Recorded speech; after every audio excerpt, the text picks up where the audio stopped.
Well, what video should I make today? I was thinking about reading iZombie. I just found out about it from the comments on my Chew video. I've already ordered all the volumes and... I've already recorded my audio for a summary on the first Sin City book. I think it turned out pretty well. How about a DC book? I've got one where the Joker turns good. Why? Seriously, I'm trying to get a variety out there. Fine. You want a part 2 of the Fairyland story? Fine, I'll give you one. Everyone shut up! I gotta focus, and for God's sake, let me cook!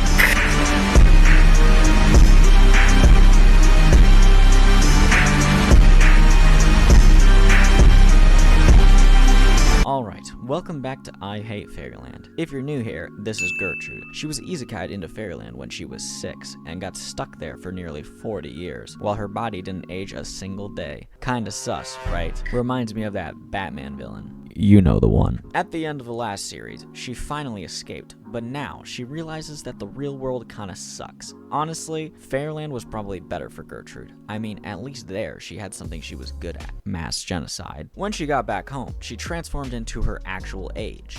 But she was left with no life experience, no job history, no schooling, no degree, nothing. All the stuff you need to survive in this economic dumpster fire of a world, she didn't have it. So finding a job, yeah, not easy. She starts out where many people do, working minimum wage in fast food. But as it turns out, customer service sucks. And for all my customer service workers out there, we feel your pain.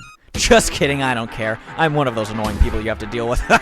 Anyways, the voices tell her to kill everyone, but instead she just gets fired. So she goes on an adventure to find a new job, but it's a disaster. She tries being a birthday clown, but she's too angry. Then a bus driver. She crashes the bus. Finally, she mows lawns, but she's drunk. It's hopeless. So she hits the bar and drowns her sorrows in some spicy juice, complaining about how Fairyland ruined her life. But apparently, she told this story so many times that everyone at the bar is sick of it. Oh, here we go again. Can we have one day without hearing the word Fairyland? I know everyone plays along with your pathetic little stories because they think you're special, but on behalf of everyone here, shut your mouth. Barb, you're lucky this isn't Fairyland because everyone there knew if they talked to me like that, I'd bust their grape wide fluffin' open. You're regretting that now, aren't you? A little bit. I'm gonna hit you now. Yeah, I figured. Here's the thing. Fighting and killing is Gertrude's, one skill. This guy should have been child's play for her. Is she weaker in the real world compared to Fairyland or something? Whatever, it doesn't matter. She gets kicked out of the bar, and looks like she's gonna live the rest of her life as a washed-up homeless person. That is, until a talking rat with a massive black eye shows up with a bodyguard, and kidnaps her. They take her to some millennial business owner. Gertrude thinks this is some weird sex thing, but turns out the guy just wants her to go back to Fairyland for him. You see, his son got transported there, just like Gertrude when she was a kid. So this guy built a Stranger Things style portal to get him back. But every time he sent someone in, they exploded into red juice. But one day, something from Fairyland came through. The rat guy. Now the rat tells William Wiggins, the millennial business owner, yeah, stupid name, all about Fairyland. And they figure out that only invited guests can enter Fairyland. So Gertrude, a former guest, can go back if she wants to. Alright, I get it. Gertrude has to go back, save the rich kid's brat, and get paid. Right? Wrong. Turns out Wiggins just wants to take over Fairyland and turn it into a massive amusement park. He's only interested in getting his son back because the kid's watch has been collecting data. Never trust a guy with a nose that looks straight out of Despicable Me. Gertrude's not going back unless there's something in it for her. So Wiggins offers her 50% of the amusement park's revenue. If she plays her cards right, she could come back as a gazillionaire. So they suit her up with gear, make her sign some papers, and she's ready to go. Oh, and Rotwald the rat is coming too. They're off, back to Fairyland. Wait a minute, this isn't Fairyland, this is hell. Well, actually, it's called the Inferno, but it's basically hell. The Fairyland Council doesn't want any guests coming back, so they set up this D&D hellscape to stop them. Luckily, this goat guy named Virgil shows up. He offers to sell Gertrude a map to Fairyland, or guide her there himself. She can't read maps, so she eats it. Guess we're going with option 2. No worries, right? With a guide, she'll be there in no time. Virgil, you suck at this job. You know that, right? Wiggins is starting to realize he picked the wrong person for this job. But no worries, Gertrude bought a bird whistle that summons an eagle, like in Lord of the Rings, to fly them to Fairyland. The eagle is a senior citizen, though, and dies instantly. She complains to the shopkeeper, and he gives her a Gatlin as compensation. It's a creature that leads you to wherever you want, but there's a catch. Don't let it bite you. Oh, she already failed that. And don't give it alcohol. And she failed that too. Oops. Oh, also, I forgot to mention, Gertrude named it Cutie Pukey. I know. Lovely name. So it turns out Cutie Pukey is just an off-brand gremlin. It starts puking out evil versions of itself, Gertlins, and yeah, they multiply. Soon there are thousands of them. Turns out they should have read the instructions, because it says that if you kill the original, the others will die too. So Gertrude kills Cutie Pukey, and the problem is solved. Or is it? So we're back to square one. Oh, and Gertrude hasn't showered in a year. The crew agrees that she needs a bath, but the river they go to bathe in says no swimming. Does that stop her? No, she can't read. Oh my god, why is it so green down there?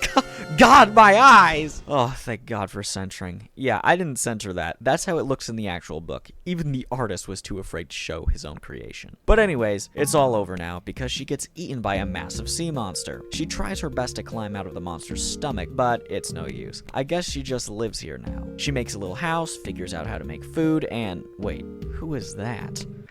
Hello? Oh my. I'll be right down. Hi, I'm Girl. Yes, I know. Why my eyes? Stop! Why? This isn't good. Why? Gert? I don't even want to know. Me neither. But also, maybe I kind of want to know. But mostly no. What? I've been here for years, all alone, in need of companionship.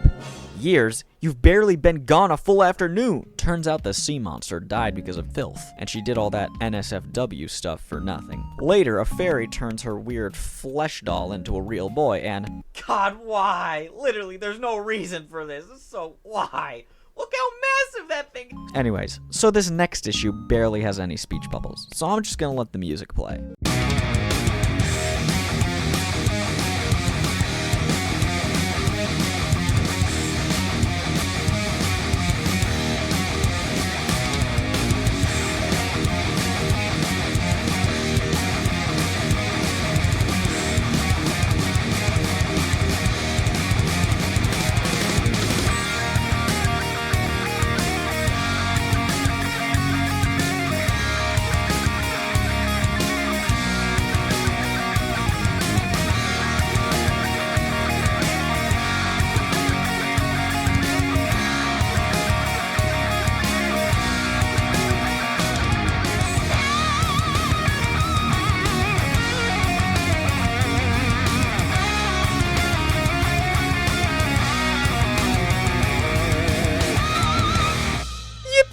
She finally made her way to Fairyland, but then she gets a call from Wiggins. Turns out his son escaped on his own a while ago, and the whole amusement park idea has been scrapped. They're more into VR stuff right now. You know, meta. Instead of Wiggins bringing Gertrude home, he just leaves her there. So now she's stuck again. She did all that work for nothing. Oh, but look, there's Larry.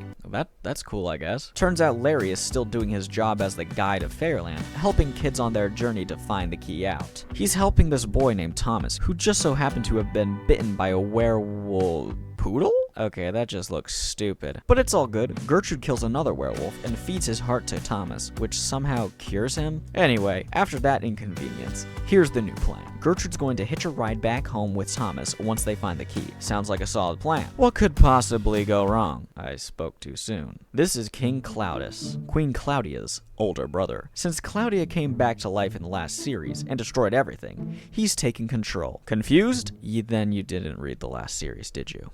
Go read it! Now! Or watch my video. Please watch my video. Anyway, when Claudius hears that Gertrude is back in Fairyland, he is not happy. He comes up with a plan to kill her for good this time. He calls up this hillbilly guy named Judd, who has a time-traveling car.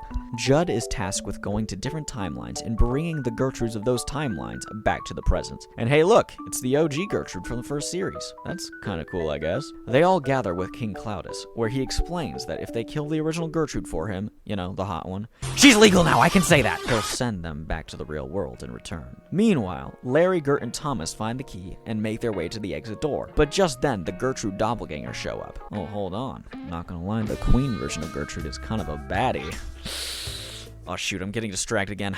Darn you, cartoon girls! But everything falls apart when the doppelgangers realize that only one of them can leave Fairyland if they kill the original Gertrude. So they all start fighting and killing each other over it. After the dust settles, the only ones left are the original Gertrude and the younger version. They duke it out. And the OG Gertrude gets killed? Okay, I'm gonna be real here for a second, guys. I think this was the worst direction this series could have gone. The whole reason people read these books is because it's different. I mean, Gertrude's an adult now, which is an interesting twist. That's why I got into it. I mean, dang, the first time I saw Gertrude was on a variant cover where she looked like a cool anime girl. Now that the old version of her is dead, it kind of ruins it for me. But hey, I don't read comics to critique them. I do it to be entertained. So where were we? Ah, yes. She's dead. After all that death and fighting, Thomas starts crying like a little baby, and Gertrude gets annoyed. She walks him over to the exit door, pats him on the back, and drop kicks him back to the real world. But turns out King Claudius was going to send her home with Thomas. Now that's ruined, and she's stuck here again! Since Gert's not in her original timeline, she has no key to get out, and she's no longer a guest, so she's really stuck now. The king isn't happy about it either. He doesn't want her there. She's a menace. But then, Gertrude and Larry realize that Duncan, the dragon boy from the original comic, never left Fairyland and never used his key to get out. So they travel to the Detroit of Fairyland to find him, and Duncan's old now, for some reason? Wait, how does that work? Shouldn't he still be young? I mean, Gertrude didn't age. This is a serious plot hole. Come on, Scotty Young. Anyways, they tell Duncan that he has a key, but it turns out he was never given a map to find it, and the only person who knows where it is Queen Claudia. And she's in prison. So Gertrude kills a bunch of people and gets arrested. Easy. Now she's in prison with Claudia. And boy, is Claudia thrilled to see her. Dang. Claudia got some fire tattoos now. Sure. I'm sorry. So Gertrude fills Claudia in on everything, and Claudia agrees to help them find the key. They pull off a Shawshank Redemption style prison break, and boom, they find the key. Well, that was fast. So now they're back at the exit door, and Gertrude's about to leave for real this time. Nope. Claudia steals the key at the last second and goes through the door instead. God damn! Well, this is interesting. Claudia's in the real world now. Oh, and she immediately gets hit by a bus. Wait, would this be a reverse isekai? Doesn't matter, because she comes back to life, and she's dead again. Nope, alive. Okay, she's dead for real this time, I think. Oh, and look, a Taylor Swift and Travis Kelce reference. What the heck is going on in this issue? Anyway, Claudia is still alive, thankfully, because if they killed her off as soon as she got to the real world, I would have been pissed. This is literally the only thing this story has going for it right now. Please, do not mess this up. After all that chaos, we get some more nonsense, where we can tell Scotty Young, the writer, was clearly running out of ideas. We get a fairy tale style story about a troll in a bridge, which has nothing to do with the plot, and then a filler issue where some filmmakers in Fairyland decide to make a movie about Gertrude's life, and of course it sucks. But then we finally get some progress. Thank God. So now Gertrude's living with Larry and working for him in his little motel. One day, Larry's cousin from the Inferno shows up. The same guy who sold the original Gertrude, the Getlin, earlier in the story. And guess what? The Getlin, Cutie Pukey, is still alive! Turns out Larry's cousin accidentally brought Cutie Pukey to Fairyland. So Cutie Pukey does its pukey thing and duplicates itself. But this time, the offspring mutates, and instead of fighting Gertrude, they go off and start wrecking everything else. A year passes, and Fairyland is completely destroyed by these Gertlins. Ugh, such a stupid name. But then Virgil shows up again, and claims he has a plan to destroy them all. He knocks Gertrude out, puts her in some sci-fi test tube, and transforms her into Gertzilla. She uses her newfound strength to defeat the monsters, and the day is saved. Yippee! Oh, wait. Turns out they can't turn her back into a human, and now she's just stuck like this. Okay, well, alright, next issue, oh, that's it.